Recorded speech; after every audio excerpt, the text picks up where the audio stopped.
First, we're going to start by logging into your Adobe account.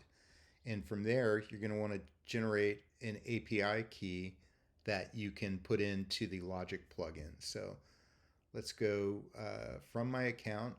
I go to the right side and click on this icon, API tokens. Make me a new API token. So we'll grab that. I'm going to copy it here. Then let's go to our Logic admin, go to Settings, Plugins, and go down to the Adobe Typekit API.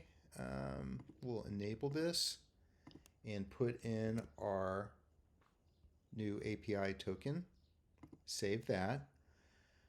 And now we'll go over to Font Management. And we're going to see a new field for adding my Adobe project ID down here at the bottom. So now let's go back to my Adobe account, Manage Fonts, go to Web Projects. Okay, so I've created a sample project here. Right now it just has the one font.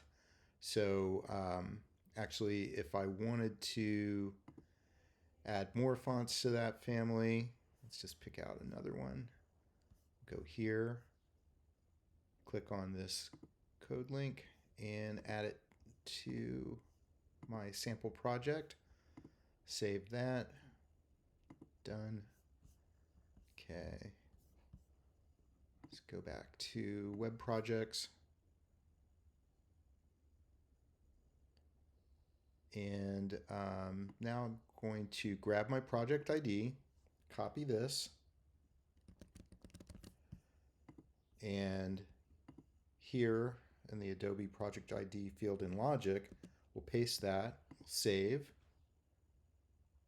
Just give that a second. So fonts are updated, scroll to the bottom, and we'll see that I now have my Adobe font project, Montrose, has been added.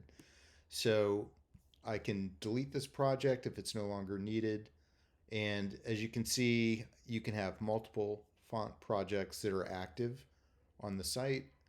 So that's not a problem.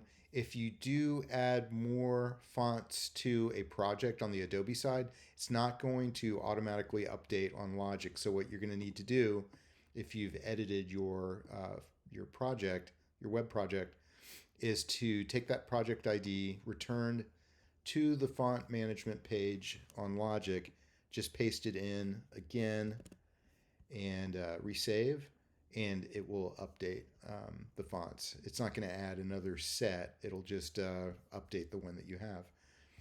And that is how you add Adobe fonts to your Logic website.